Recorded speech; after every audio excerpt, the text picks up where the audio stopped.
I'm Al McFarland. Welcome to the conversation with Al McFarland. I'm glad to be here and glad to have you along as well. Today is Friday, uh, August 29th, and it's part of a week that is special for very disturbing reasons. You may know that, you should know that Twin Cities, Minnesota, is experiencing sort of a public trauma. Uh, Occasioned by a 24-hour period of gunfire, gun shootings, several deaths, and it seems that among them, one that is highlighting the tragedy that we're experiencing in community is the shooting death of two children at Annunciation Catholic Church and School on Tuesday of this week. I believe it was Tuesday. And that shooting, part of a mass shooting that ended up with 20 people injured altogether, among them the two dead children, among the 20, an additional 18 injured. Among those, three were worshipers at Annunciation Church, all of them in their 80s. The rest, students between the ages, I think, of around 4 and 16.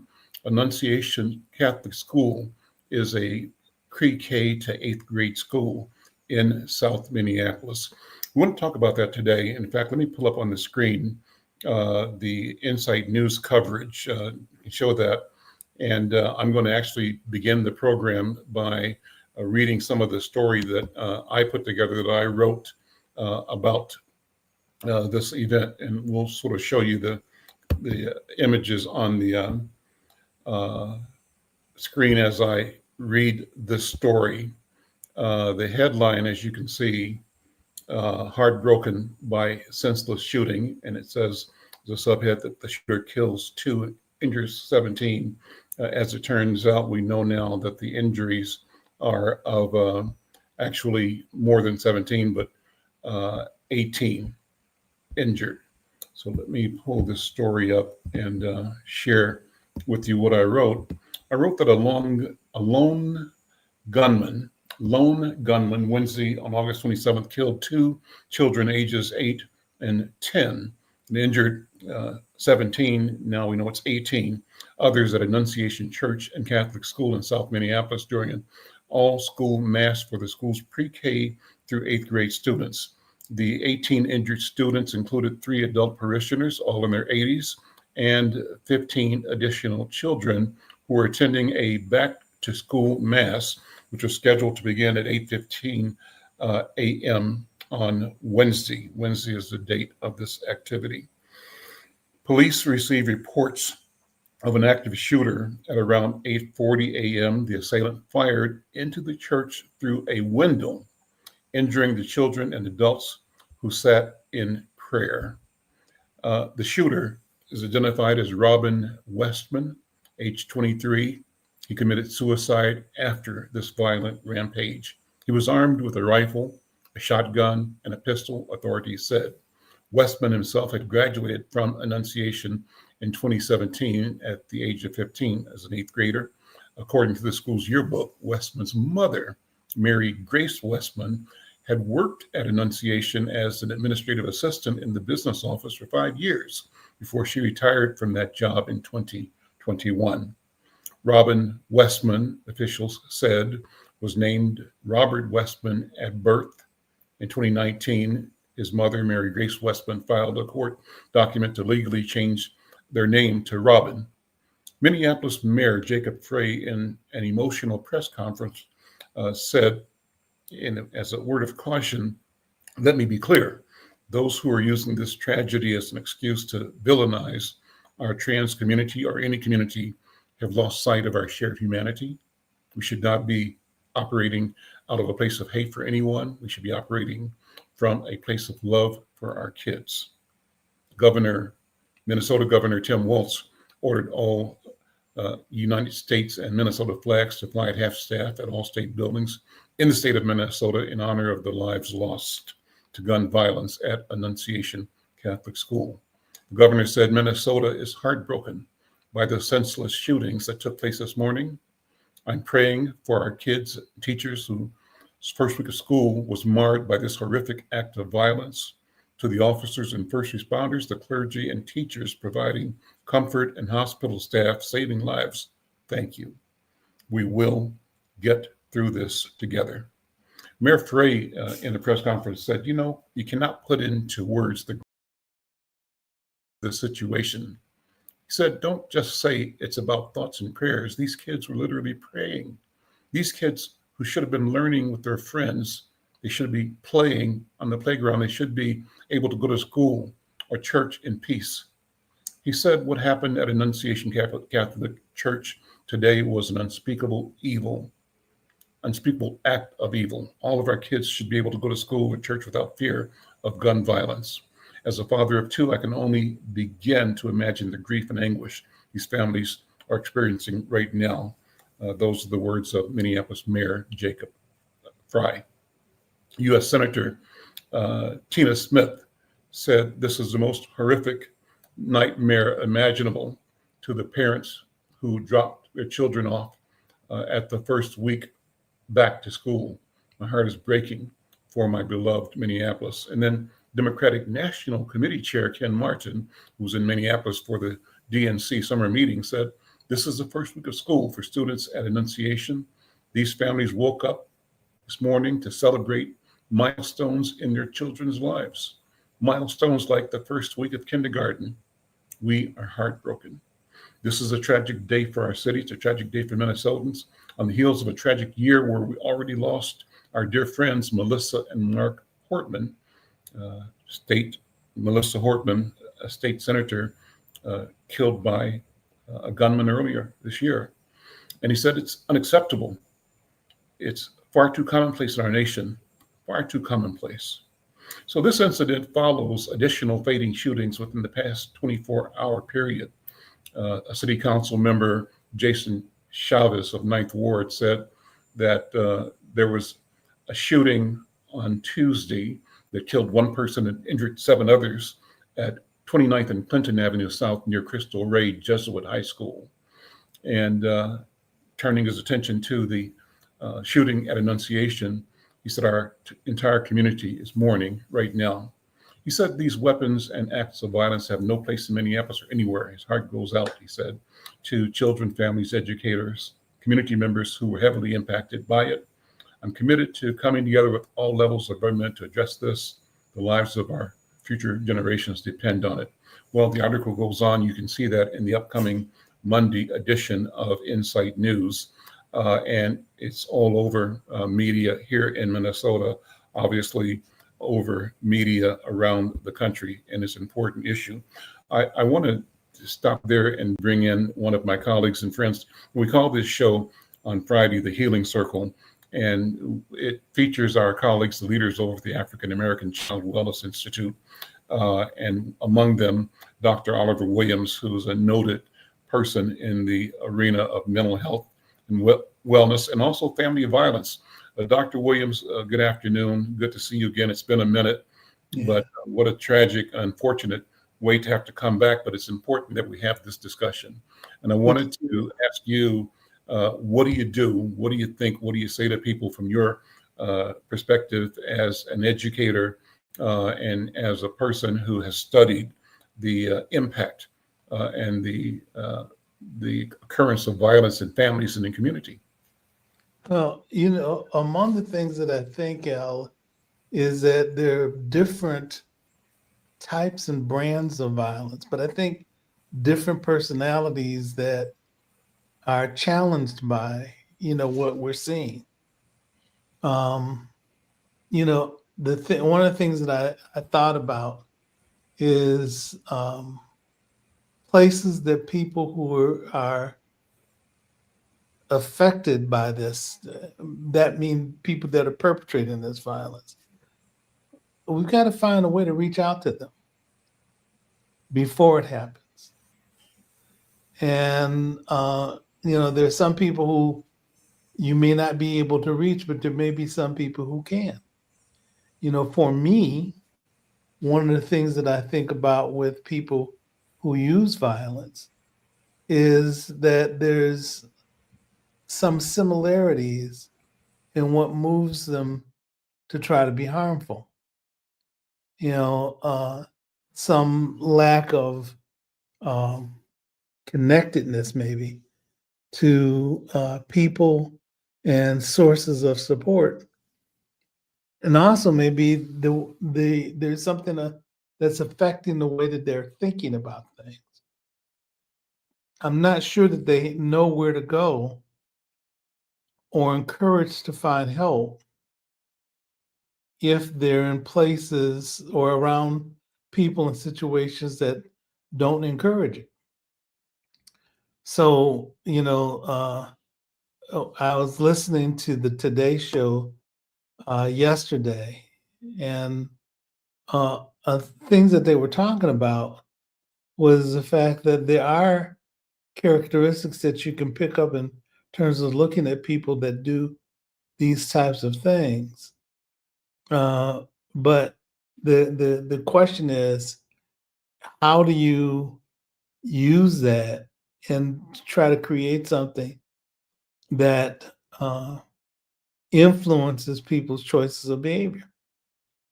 Um, there's something about, in my opinion, people's sense of feeling uncomfortable or harmed mentally and emotionally in some way. And as a consequence, that moves them to feel uncomfortable and maybe moves them to use violence in a real sense.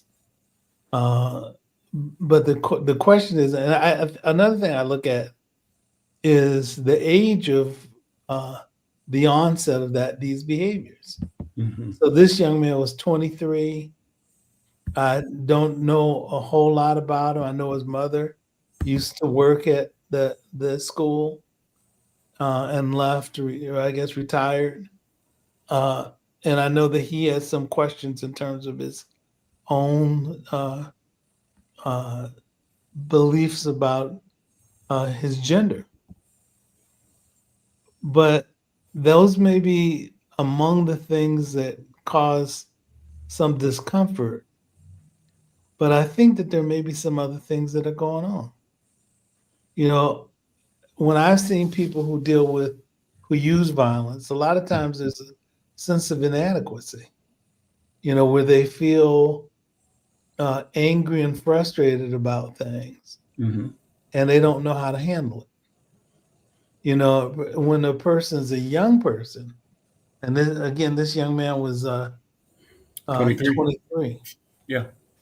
I don't know whether he knew what to do with his emotions. My question is, why would he direct it to people in the church, to children, that are little ones? Um, and I don't have an answer for that. I mean, I know that there's got to be some things that he's struggling with, Hmm. and he didn't feel as though there was a way for him to find the support because he's dealing with his own sense of inadequacy and discomfort. And the Oh, question, Dr. Oliver, is he went to the school that he attended. So yeah, he himself attended that school up through the eighth grade and was a graduate of the school. right, And so it was like not an unfamiliar place right, or unfamiliar community. And how does that play into a person sorting out or not being able to sort out feelings and inadequacies or confusion or uh, disorders that move them in a direction like this? yeah. That's an interesting question, and one that I'd like to think that we could provide some resource around prevention. The other thing that I think is makes sense to me that other countries do, but they don't do in the United States. How do they limit his access to guns? Mhm. We haven't done a good job in this country in terms of saying, look, people can be harmed this way. We don't need to be able to provide uh, opportunities for people to be harmful in terms of that behavior. Mhm. Now, I understand the argument around Second Amendment and of people talking about their rights to have access to these weapons. And I don't think that there's a problem in terms of people adequately being trained and having resources to have the resource to be able to have the weapon. But it doesn't make sense to me that given what we've gone through and we realize it's been a continuing tragedy, can't we come up with some common sense ways to be able to address this issue? It's not all about, in my opinion, people having access to weapons in the ways that that we say that they should have unlimited access to things, and we don't put the guardrails up. The other thing is, how do we end up trying to get people to understand that there may be places that they can go to talk to people about their discomfort? And that's a thing that I think that we could do to encourage people, but we don't. And that to me is a thing that we should be able to do within the city, Mhm. within this country, is to encourage that. Now, I realize that maybe the current federal administration has an inadequate sensibility associated with these things. But generally speaking, this isn't the only thing that happened and the only situation that we can point to. We've got to do better, you know. And I don't know whether, for everybody talking is the way to be able to address it, but there's got to be some way to intervene if somebody's got some struggles that they're dealing with. And I'm troubled by that. And we've got to find some way to deal with that. This is Amanda Oliver. I see that as a comment. And she may be channeling William Oliver, my brother who's in Indiana, who's a professor in criminology at Indiana University. And he says a major distinction between mass shooters, unlike more garden variety violent offenders, is that mass shooters tend to function in a great deal of social isolation. So that the person may have a sense that they're isolated in the world and other people might not be able to understand their feelings or their struggles. But that's the point. How do we end up encouraging that? Also, William is saying that there's a very little normative support for mass shootings. That's true. What does that mean? What does normative support for mass shootings mean? Explain that to me. In my opinion, one of the things that it means is that I'm not so sure that the world is supportive of people that go and do mass shootings that demonstrate that behavior, and it's not something where people feel as though it's the right way to go, but they're given Meaning there's almost no public justification. Nobody anywhere will accept that this is a reasonable action. exactly, Yeah.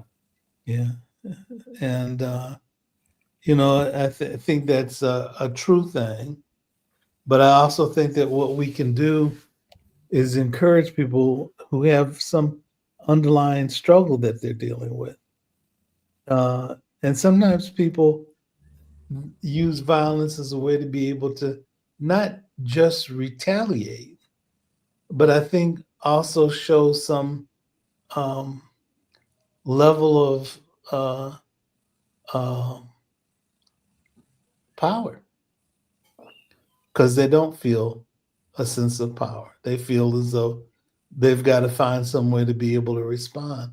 In each one of the situations I think of, uh, whether it's intimate partner violence or a brother named John Rich, who talks about young men being involved in violent interactions with one another, is because they don't want to be perceived as being inadequate and what he would call being a sucker, Mm. feeling a sense of, I think, weakness, but I think that that's the way that it tends to happen with a lot of people, at least people who are uh, adults and also youth may respond in that way. But it would be interesting to me to take a look at somebody who's older who does it too. Why would they tend to respond, in ways that they may feel as though they're justified to do this harm, uh, but with a lack of understanding about how else to be able to respond. Their sense of uh, choices is limited, uh, and their sense of feeling what I call potent versus impotent. In terms of interacting with people and situations, that they do feel inadequate. In terms of being able to respond to it. Therefore, they use the violence as a choice to be able to respond and react. It's interesting to me too that some of the people choose suicide as well to be able to, which is an interesting thing, to do this harmful behavior to people that haven't harmed you. Mm. And then what happens is that they choose violence as a way to be able to deal with that circumstance, but also to kill themselves. Here's another comment from William. Most mass shooting offenders are white males.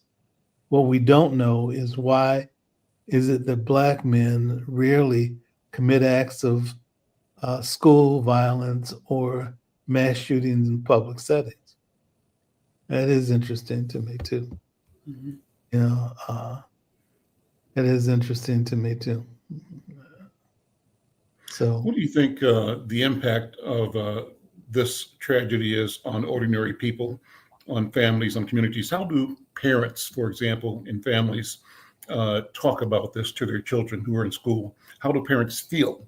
I'm imagining, as several of the people quoted in the story I read indicated, it's got to be something that every parent who drops her or his kid off at school has to be doing deep searching and deep questioning.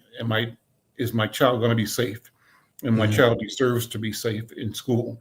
And so, what kind of impact does this have on that parent and his or her sense of responsibility for that life that he's been granted, the privilege of nurturing and right. growing. What, Yeah. I how, think yeah. I think that they're terrified. Mhm. And I think with parents whose kids are in those environments, they have to have some sense of uh, helplessness, because they're doing the right things, Mhm.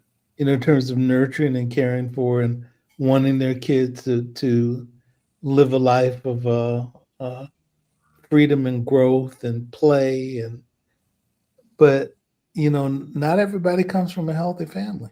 Mhm. And one question is, how do you end up encouraging people that when they feel disturbed about something to go somewhere to be helped? And that's from kids that are, uh, young ones to kids that are, young adults and adults. but I think that sometimes that, when, having spent time working with people with mental health issues, you've got a lot of people whose lives have been challenged, and that there's a discomfort associated with their growth. A lot of tragedy that people have lived with, and then with a little support. And so there's some people who are what I would call heroes and sheroes for adjusting to the circumstance, finding ways to resolve those challenges that they've had in their lives. But there's some people who are challenged by that experience and can't find their way out of it. Therefore, they turn it. And what the term that I would use is that whatever this person was dealing with, and other people of that ilk, I think is displacement. And displacement to me, psychologically, what it talks about is the fact that you're angry and frustrated about something over here that has nothing to do with something, people and circumstances over here. But what you do is you end up making it Mm. about other people, other situations that are not related to it whatsoever. And I think that, to me, I think about living in the era of Donald Trump, for example. And then you find people, in my opinion, that end up using violence as a way to be able to deal with those challenges.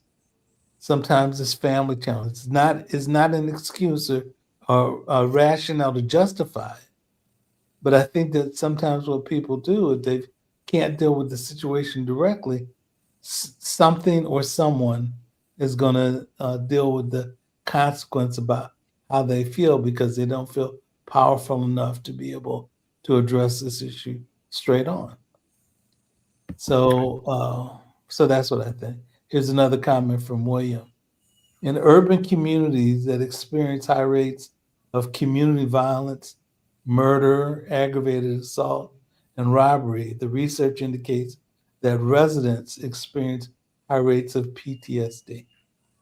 And so post traumatic stress disorder, Mhm. where people may be reacting to something uh, given, and I guess that would also, in my opinion, support the idea of displacement, because people are reacting to something that they directly experience, but they take it out, in other ways that are not necessarily related to that.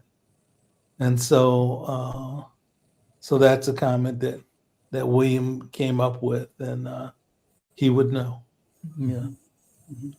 yeah, Bobby and I, my wife and I, were watching a YouTube video last night. Maybe this is a question of reflection of the algorithm. We've been watching on TV all the reports of the mass shooting at Annunciation, and then yeah, apparently that triggers more kinds of stories on YouTube. One yeah. of the disturbing shows we watched last night was an incident in, I believe it was Arizona, Mm, where a pair of brothers, they were ages 7 and 8 or 6 and 8, had somehow found a 9 millimeter pistol or gun in the car of mm, parents, and mm, were playing with it. And the problem was, you know, these kids were also at this age already in a combative, non-cooperative mode with their mother. The mother yeah. had the two boys plus two other children. I'm not sure who they were. One was in a rocker or cradle, and another in her house, and she had to Mm, leave them to come out and find these boys who had this pistol. She did call 911. They did send out law enforcement, and they uh, uh, learned that the two boys had gone to a shed somewhere, and they had a drone come to identify where the kids were. And and they saw the kids passing the gun back and forth between them. They did not know whether the gun was loaded, but they had to be careful, right, to Yeah. one, protect the child.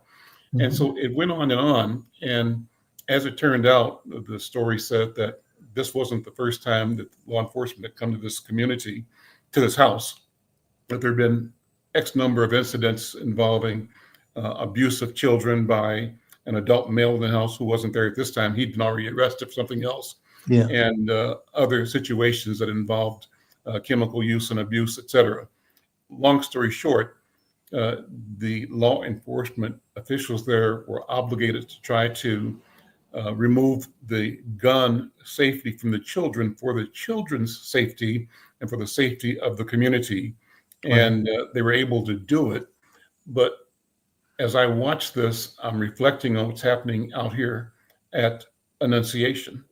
Uh, where does a child who's 7 or 8 with a live gun, as it turned out, when they finally got the gun from the kids by distracting them and having Mhm. someone go and grab it, gun was loaded, had a round in the chamber, Mm. and the kids were passing the gun back and forth and struggling over it, Right. often with their finger on the trigger. So anything could have happened, and there were other bullets in the chamber. So it was really a horrific situation. So what happens with a child who's 7 or 9, and what is his or her future like? Uh, I think, there's something about a child's development and what they can understand, and that influences what choices you may um, frame for that child.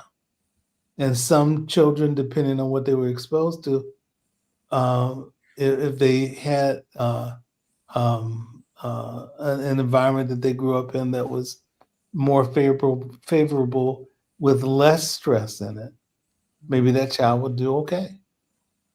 Uh, but if children are repeatedly put in circumstances that are combative, that are threatening, that are uncomfortable, the outcome for that child may not be good either. Doesn't mean that it's a recipe for disaster for everyone, mhm, but you can kind of see it. Kids that grow up in challenging environments sometimes don't um, succeed. But I also think that we have to look at resiliency and define it differently than sometimes we do. So when we see kids that grow up and they're fine with regard to, um, or let's say, non-symptomatic as they grow up, doesn't mean that uh, that it's going to catch up with them, and the consequences are going to be poor for some people. mhm, Um, but on the other hand, there are people who manage to survive it and to do well, and actually, you know, the phrase that I think about with some people, they're tested. mhm, Some of those people end up having testimonies mhm, because of the way that they've learned to deal with those challenges in their life. mhm, Sometimes a person has a moment of clarity where they are reflective over all those things, didn't like it, survived it, and they do well. On the other hand, there's some people who don't survive it so well, mhm, and they become consumed by that circumstance and that behavior. Some people I've seen uh, end up replicating the environment that they grew up in. Uh, but there are people who grew up in a challenged environment who end up being people that we admire and that we really like it, and that we can really get some wisdom from. I look at Maya Angelou, Mhm. who grew up in a challenging circumstance. She ended up becoming Maya Angelou, or Oprah, that grew up in a challenging environment and then ended up becoming the person that she is. Or a brother named Nathan McCall, who wrote a book called Makes You Want to Holler. And he ended up growing up in an environment where many of his people that he grew up with ended up in prison or were killed. But he didn't. He ended up finding a way to be able to examine his life, but also lives of other people. And I think those supports, those what I call protective factors, are things that we got to take a look at. So, what is it that helps people who are challenged in those environments become the successes that they are and that they have become? And William has another comment. Mass shooting incidents lead to situational PTSD for members of the community and more sustained PTSD for victims and their families. So situational PTSD. So I guess if people have been exposed to some of those, oh, here he is. Situational PTSD dissipates as the discussion of the incident dissipates in the news and in public discussion, which is an interesting thing to me. We've repeatedly had these shootings. And if we repeatedly have these shootings, I wonder whether or not that influences other people to do the same thing. But I think we also have to talk about recovery. Mhm. What does meaningful recovery look like? So if people get situational PTSD, and we don't address it as a country or a community, it'll repeat itself. But there are people who are uh, being put in situations where they may try to replicate that behavior that they see. And so we've got to talk about solutions. And I think one way to be able to talk about solutions for me is to be able to come up with those supports in our communities. We've got to be able to talk about it. We've got to be able to talk about alternatives to violence, you know. And so, among the things that John talks about in his work, John Rich talks about, is that you've got to be able to get people to identify the things that they're feeling, but also make choices about the behaviors rather than using violence as a way to be able to respond. When I think of John's work, these young men don't want to be seen as being weak and don't want to be seen, whether they're the perpetrator in one situation or the victim in those situations. They've got to find some way to be able to respond to a situation rather than to use violence. And that violence is a thing where that people may being encouraged to use because they don't know other ways to be able to respond.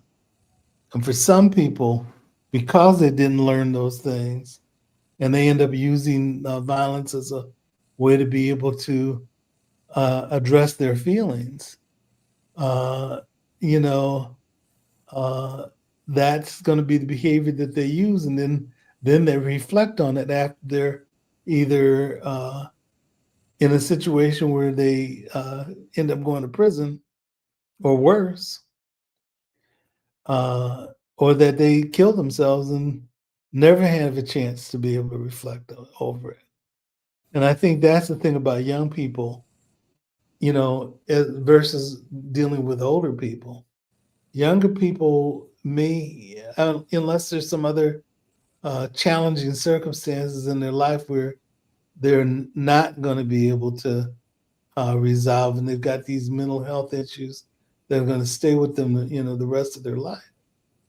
if there are kids who are younger, they may end up learning different things and then behaving differently because they understand their feelings, but they also understand that there are different ways to be able to respond to a problem.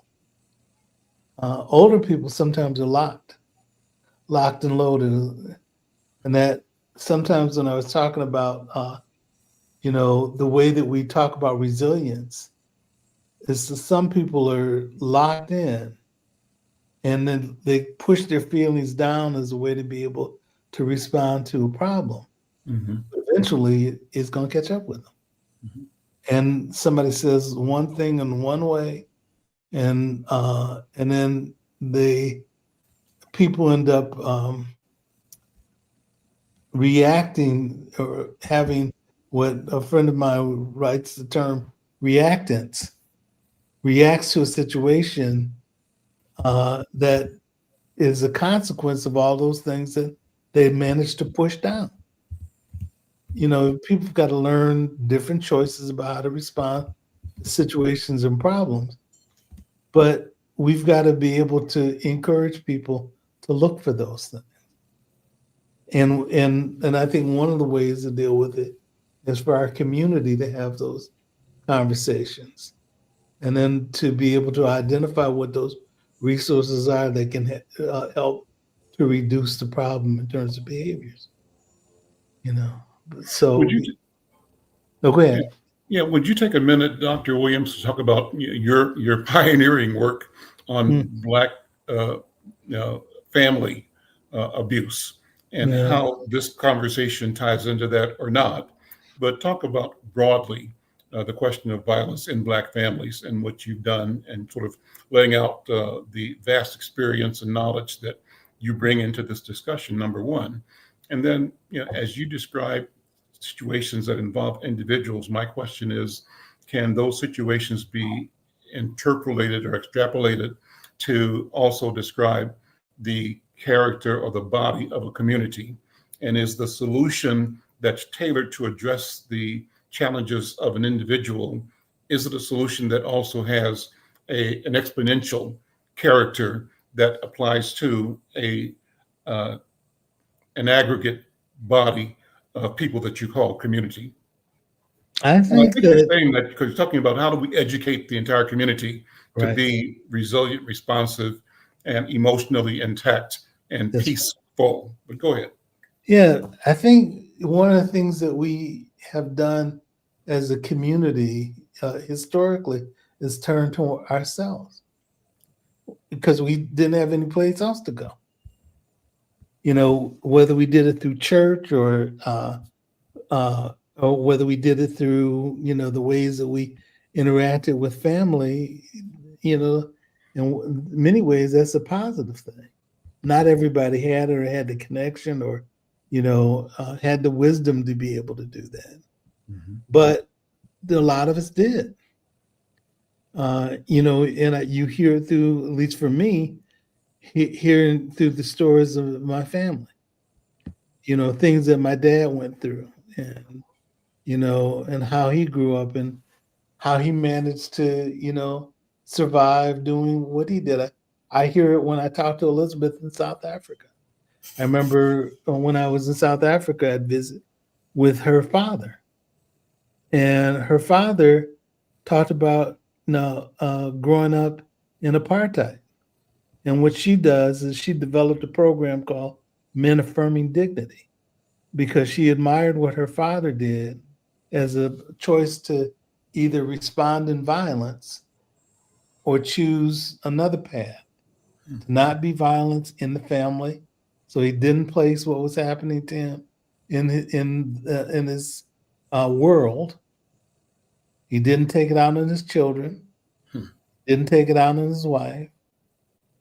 He found a way to be able to be challenged by these negative circumstances, but not take it out on everybody else. And so she's trying to get other people to model that, other young men to model that. I think about my dad that grew up in challenging environments. I've told you over and over again, he was born 1898. and going through the United States and South Carolina, and then hopped a train with my uncle to get to Detroit, and then bring other family members up to Detroit, but to start working in the auto factories, but also to maintain that family. Brought my grandfather up. My grandma had passed away, and then I guess to be a support, but to be able to rely on each other when we had those challenges. Therefore, talk to other people and finding these supports that exist within our family or within our churches to feel inspiration of our faith. Martin Luther King, to me, was an example about how we deal with challenges, but we deal with it with dignity. And, and so, for me, the thing is first, you've got to identify what the problem is. So if the problem is violence, what are your choices in responding to it? If the problem is leaders in the country, how do we respond to that situation in ways that are have I think some level of dignity, but aren't negative. I remember talking to a bunch of brothers, black psychologists, when I started doing the work. So I was doing things in terms of family violence. They were dealing with things in terms of community violence. So what they would say to me is, well, you realize that we've been exposed to this, that, and the other thing. And so you might expect the negative consequences, the negative behavior. So that's not a justification. You don't want to end up saying that being exposed to negative things results only in negative behavior. So what do you do as an alternative? You can't let it go, but you've got to find somewhere to be able to respond to, because if you don't, the consequences to the community. Mm. And you repeat the negative situations and circumstances that we tend to deal with. The other thing that I think is limited too is that sometimes when people look at those situations, you won't only want to talk about, like, I would have conversations about domestic violence, and people want to look at what the society has to deal with, and what they only want to do is have conversations about how Black men were affected. Now, I'm a Black man, and I know we're affected, and we've got to find ways to be able to deal with the situations that we've been exposed to. But the other thing is that we're not the only person in the Black family. Black women are affected. Black children are affected. And Black men are affected. So how do you have a conversation that's broad enough that responds to every member that's in the family and every member that's in the community? We can't be xenophobic, I guess, with what the focus is. We've got to be broad enough to respond to it. And So that brings me back to this story a little bit, Dr. Oliver Williams. One of the things that I read in the story I wrote was that the mayor was encouraging people to not lock in on the fact that this young person, the perpetrator, who committed an act of that's horrific by anybody's standard and unacceptable by any human standard, right, how to not lock in on some characterization of his beingness that would allow us to generalize against an entire community. And he was, I think, delicate in expressing it in a very sensitive way, the mayor. But I think it's an important thing. How do we in our community look at the pain, the legacy of suffering that we have in our collective history, and then look at the personal experiences that we may have that made us either victims or perpetrators of negative activity, of violence in our own personal lives, and then look at that within the context of a larger social structure Right. that in some way uh, conspired to place us within a stricture that it seemed to guarantee that we would implode and Right. self-destruct, Right. managed our misery and managed us in misery. But even having said that, that does not excuse our failure to rise above and to figure out another way and to not Right. do what was done to us. Am I on the right track in thinking? Mm, I think you are. As a brother out of Harvard did a study, and one of my mentors was involved in helping them do the study. So the idea was, how do we end up dealing with the idea that spanking Hmm. is something that is a tradition within the Black community, and we're too soft on kids, and we've got to encourage it, and spanking is a way to be able to deal with that. The thing that was interesting to me, what they did is they brought community members together, and when they ended up having those conversations about community, and ended up asking different people how they saw the issue of spanking, 50% of the people didn't spank their kids. Mhm. So, now I got spanked when I was growing up. I did too. Yeah, and but I don't spank Sam. Yeah. And so Sam's no, I didn't know that Sam was going to be 6'2" and 200 and some pounds. So I'm glad I didn't spank Well, because I let me wouldn't have been able to hold up to it, these let me days. let me tell you my story about the last spanking I gave my oldest daughter, who's Uh, 55 now. But yeah, I was a few feet from where I am now. I'm sitting doing the podcast from my kitchen, right, uh, and just to my right are stairs to go upstairs. And I'm not sure what the incident was, but what I would do in the past is I either get a ruler or take the hand and pep the hand as a spanking. right, And so by this time, this child was at least in junior high school. I'm not sure what she did, but it was some kind of infraction. And almost instinctively, I grabbed her hand and started slapping her hand. right, And she happened to be standing. She's tall, first of all, and by that time was as tall as I am. Happened to be standing on the first step up, so she's looking down at me, and I'm imagining now she must have saying, "What is this fool doing?" I'm looking down on top of his head. He's spanking my hand, and right, what a waste of energy and time. right. And I felt the same thing. I said, "Boy, what am I doing?" And Mm, fortunately, at around that time, I had a conversation about parenting with, you might have known Willie Mae Wilson over in mhm. St. Paul. She was the head of the Urban League, the wife of Bill Wilson, Okay. who headed the Urban League for a long time in St. Paul and was a city council member and an educator. And Mhm. she told me that when they raised their children, they decided that spanking wasn't a solution or a Right. strategy or an option, and explained why.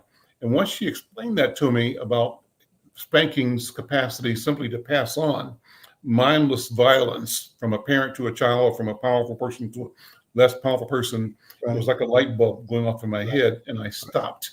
And Right. that happened at about the same time, but I understood why I needed to stop. And more than stop, Dr. Williams, I apologized to my child, Mm, and I apologized to the public mm, because my actions reflected an ignorance that I had inherited, that I had learned in my environment, my experience.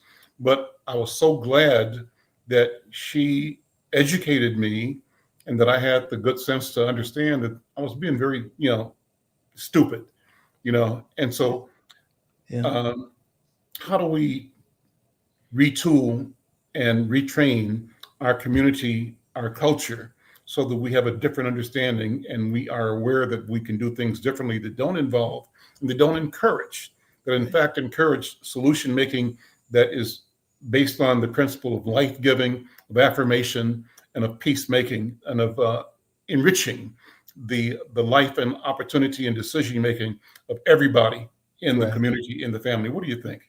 I think that you're on the right track. You know, to me, my dad didn't spank. My mother did. My grandmother did. And the thing that I think about it is, I mean, the narrative that a lot of people uh, come up with is the fact that our parents ended up doing it because the slave owners would end up killing you if you didn't listen. And Yeah. so families ended up trying to figure out a way to make sure the child, particularly the male child, paid attention so they would use spanking to get their attention. Mm-hmm. Well, what's interesting to me with and the brother's name was Tony Earl, ended up doing this study, and with my colleague and friend mentor Joyce Thomas, and Joyce said she didn't grow up in a household where there was spanking. Mm-hmm. So it's challenging maybe the narrative, maybe the rationale for it in the past made sense to get somebody's attention, but it doesn't mean that we still have to do that. Ah, mm-hmm. Things have You know, changed. yeah, and that you Yeah. can learn other ways to be able to deal with things. I remember having a conversation with one of my nephews, and so he ended up telling me that I was being too soft with Sam. Mm-hmm. So I said, "Why is that?" He says, "Because you need to spank his butt." Mm-hmm. And I listened to my nephew. He never had children, but he would take care of and look out for kids that were within the family and such. And so when he used spanking. So I'd asked him, I said, "So why did you do it?" Mm-hmm. And so he says, "To get their attention." I said, it sounded more to me that you were angry at what they did and you wanted to punish them through spanking. Not so much that it was wise to do it, but, and this is the key thing, you didn't have any other uh, methods or tools Yep. to be able to deal with the conflict. Yep. So you use spanking or violence as a way to be able to resolve that. And people don't have patience. Mm-hmm. So they may end up using different things to be able to confront folks. But we got to, first of all, say, I don't think I want to do that. Because spanking never made sense to me. Mm-hmm. And my mother stopped spanking me because I was a jock and I was growing up and I was bigger than her. And when she wanted spank me in some way, she started hurting her wrists. Yeah. So, so the thing I think is the fact we've got to come up with the other, build the toolbox Mm-hmm. so people have other ways to be able to deal with it. Deal with withholding consequences that is, or look at other ways to be able to respond to the problem other than using violence as a way to deal with it. And then I think people could get something out of that, but people got to be able to buy into that. And they've got to trust it and trust themselves in terms of their capacity to deal with it. And sometimes people don't have an expanded resource within families to deal with it. So we have to find ways to help people to be informed about it, but make other choices. Let me close by bringing it back to the tragedy here, and that's the question of the ambivalence or uncertainty or whatever around the gender issues that the perpetrator had expressed in this. And your colleague, your friend, uh, uh, Brother Oliver, made a comment. You might want to share that. Yeah. Uh, And he says Yeah, we, it says yeah, go ahead.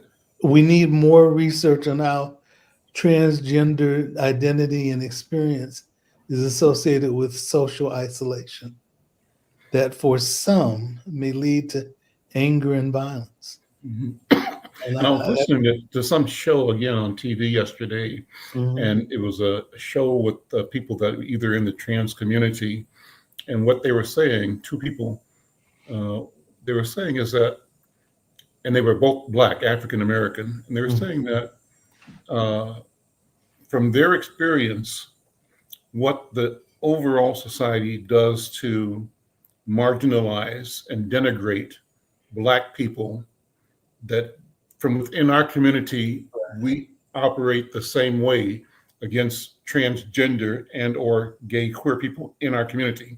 So we right. pass that on down, and it's almost the same as what I just said about and what you and I both talked about passing down this energy towards our children across the board that is violent. Uh, and so I'm not sure where I was going with the question. I was trying to put it all together in my own mind. Uh, what does it require us to do as a community? I guess that's where we go. How do we build resilient, responsive, respectful communities that value each other, all of us, in all of the ways we can show up, and in Mm, ways that keep us from feeling disconnected, isolated, in ways that lead us to yeah, anger and violence in response to Brother Oliver's yeah. comment. Well, one of the things is that I can't look at one person and demonize the whole group Mhm. for my interactions with one person, one type of person. There are gay, lesbian, transgender people that I love. They're they're friends of mine. But there's some that I don't like, that Mhm. I've met and I don't Mhm. like anybody else. I keep, Muhammad Ali made this comment, and Sam and I had this conversation this past week, and so he says, "How are you supposed to deal with, white people?" And so he said, "Well, what if you had?" And this may be uh, contradictory, but I thought it made sense to me. He says, "Well, so let's say that there are 10,000 people, and you have 1,000 people who are wonderful, and you believe them, and you trust them, but they're mixed in. You can't tell who's who." Well, he says, "What are you supposed to do as an African American to be able to protect yourself?" And I thought that was an interesting point and useful with him. But the other thing is, I wouldn't deny the fact that there are good people that are out there. Mhm.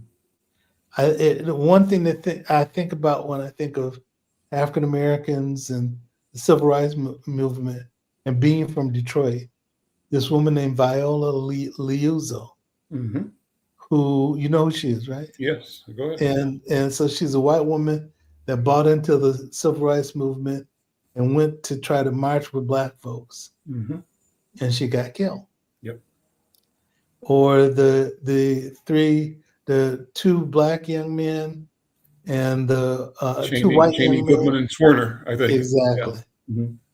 And they gave up their two of the all three of them gave up their lives Mhm. for to try to address the civil rights of black people.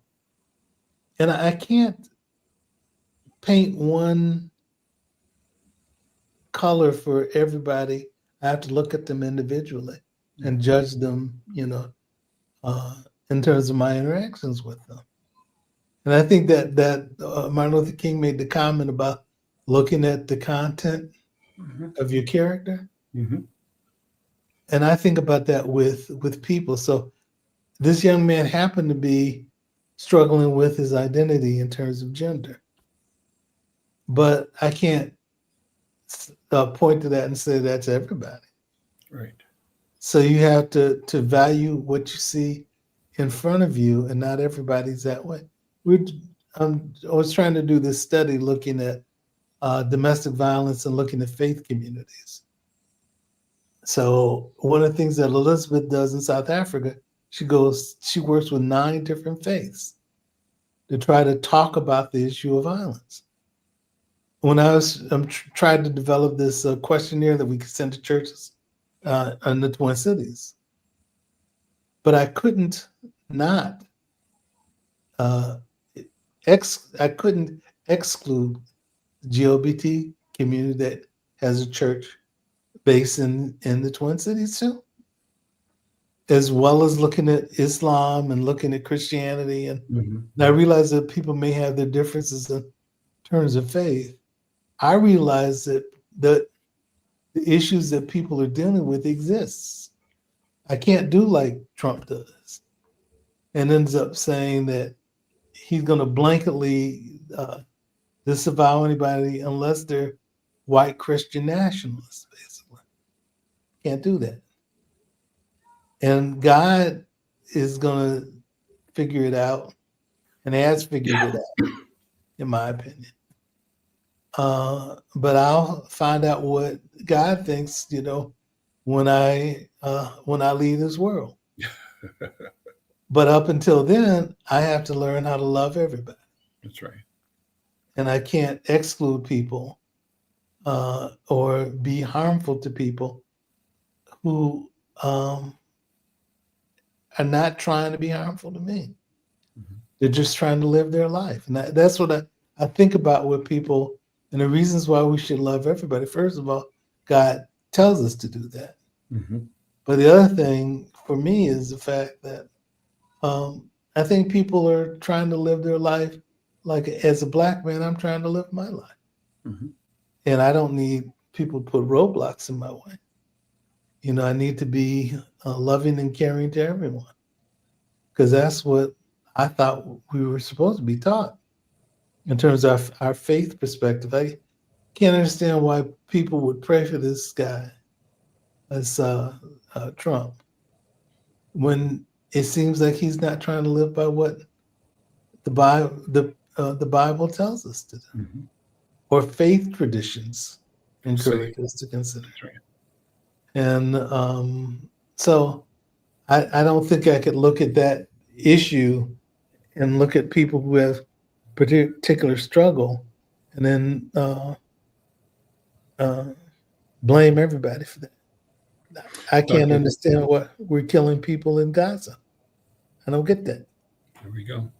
And so, Dr. Williams, listen, we're out of time. Thank you. What a wonderful conversation. I want to especially thank your friend, William Oliver, and leave with a recommendation. He said that the best work for anybody viewing this now or later on mass murder is authored by Jack Levin and James Fox. And I think the book must be called Mass Murder. Thank you, Brother Oliver, for hanging with us and supporting and engaging in this conversation. Thank you so much. Dr. Williams, thank you so much. All right, we'll see you next time. Take care. Bye-bye. Bye-bye.